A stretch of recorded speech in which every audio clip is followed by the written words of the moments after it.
Mine looks like me. That'd be cannibalism. Yeah.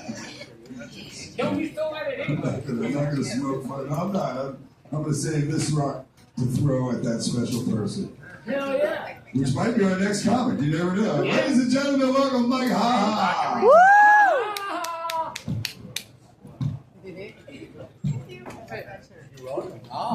Thank you. Thank you, last community to cut your box off before I Yeah. go off stage. Yeah.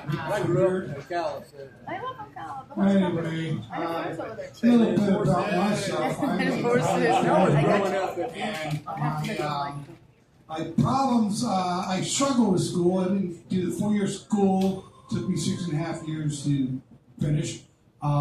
Biggest problem was I had something called a learning disability. They found out it's actually a combination of various learning challenges. I had 4 specific ones. They were physics, accounting, psychology, and statistics. Yep, that's me. So I also found out my problem was I always get distracted. You know, if I hear something in a lecture, and then people might think of other things. He said, "Yeah, that's called ADD." You know, you didn't know about this before. I said, "Well, maybe." He says, "Well, we have some treatment for that. You know, maybe you've heard of Ritalin." I said, "Yeah, I don't like it." So I said, "You had Ritalin in school?" "Oh, I had a lot of Ritalin in high school. I didn't like it." They said, "Why not?" I said, "Because I don't understand the jokes."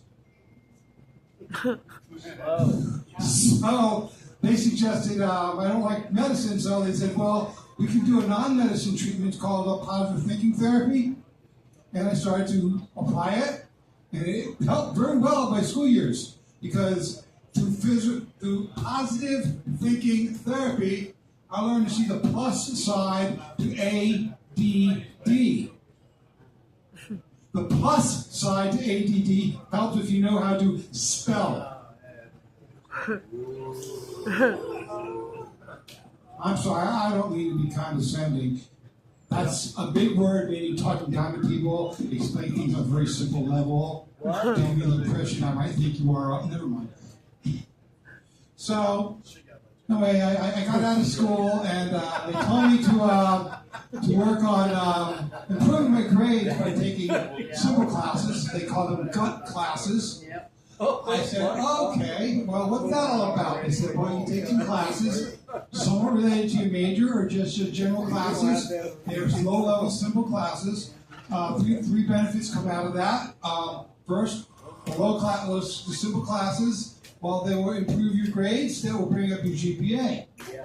And then you learn a lot of things and become more well-rounded." So I took the advice. I got my gut classes. I did improve my grades. I did bring up my GPA. And I later on, through the knowledge, became a well-rounded person. It's not what I had in mind, but even so, if people look at that big old gut of mine and say, "Man, you need to work out. You need to get in shape." "So you're not in shape." I said, "No, you are not in shape." I said, "What, a circle's not a shape? You prejudice? You prefer rectangle or something?" "No? Oh." So anyway, we got the big time clock up there, and last week he was talking about, you watching the clock. It reminds me of my days when I worked as a correctional officer before I became a probation officer. Yeah, I knew you looked familiar too. Yeah. Hey, buddy. So, anyway, watching the clock kind of reminds me of my correctional days because I used to be assigned to something called the shakedown assignment. You think of what that means, like shakedown, like searching rooms? Well, no. Shakedown is a polite way, correctional polite way of saying to correctional officer.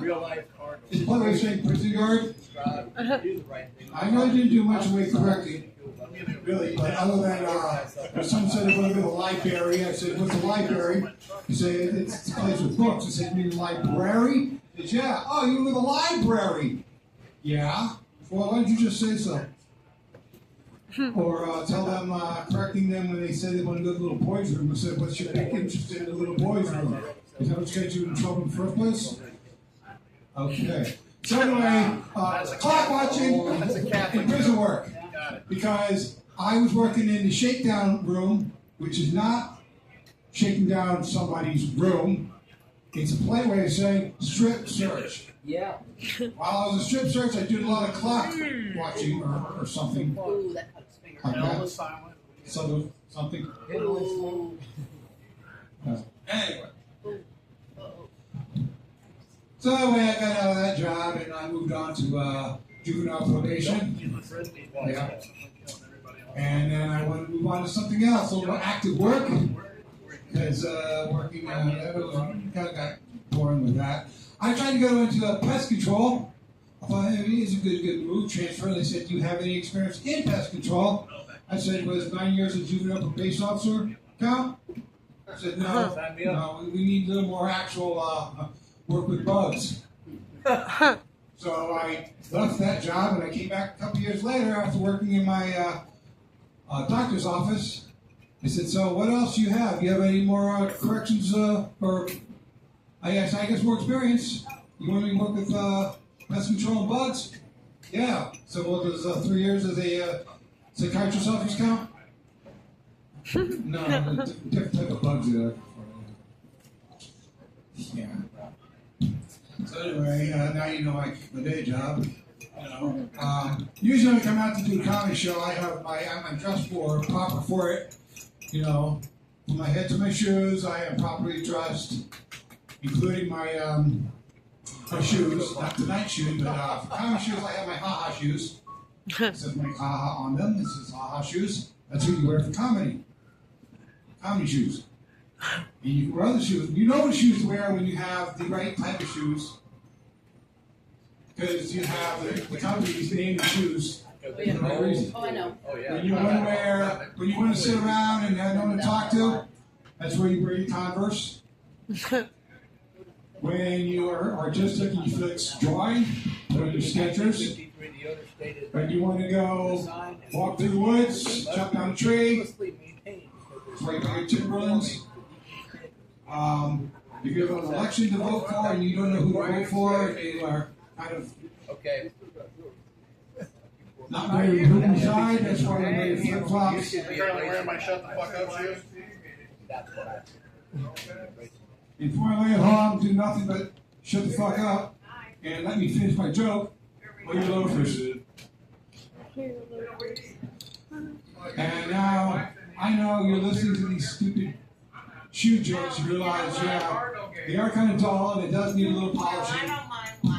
And you're also saying that's not really why they made me shoes, but you're probably right. You probably won't do those shoes the same way again. I'm Mike Haha. Thank you. Woo!